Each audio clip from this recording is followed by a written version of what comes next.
Shalom, shalom, Congolais et Congolaises de Brazzaville.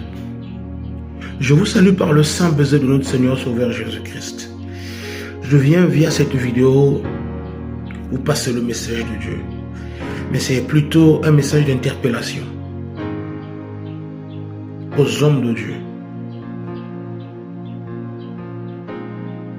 Dieu me dit de demander à tout enfant de Dieu et aux hommes de Dieu de voir l'atmosphère qui règne sur le Congo en ce moment, de voir le silence qui règne sur le Congo en ce moment.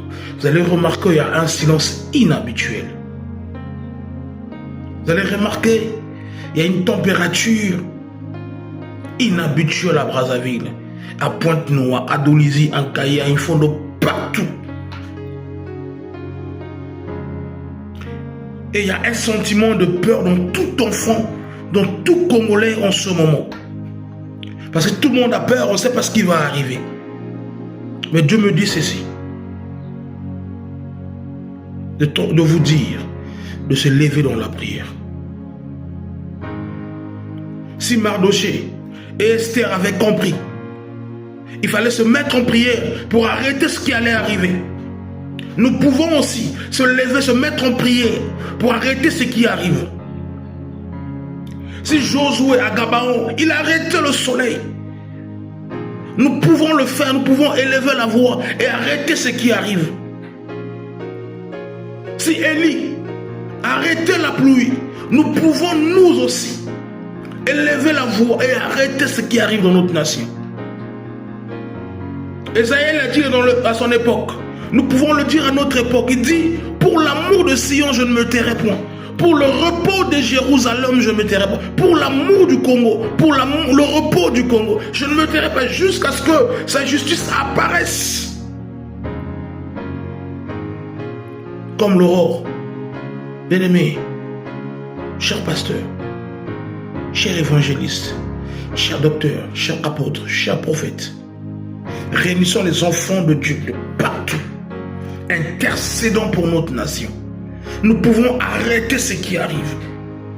Nous pouvons bien arrêter ce qui arrive. Ce qui s'est passé en 97, nous ne voulons plus de ça. Nous pouvons arrêter ce mouvement que par la prière. Il y avait un décret pour finir avec les Juifs. Mais Mardoché et Esther se sont levés en prière. Ils ont arrêté tout ceci. Nous pouvons le faire. Je le dis, je me suis réveillé avec ce sentiment de prier, d'intercéder pour le Congo. Le Seigneur m'a placé ce poids ce matin. Je suis à l'étranger comme Néhémie. Il va voir le roi. Il dit au roi de Judée, permets que je rentre chez moi au pays. Permets que je rentre en Judée, roi. Permets que je rentre en Judée.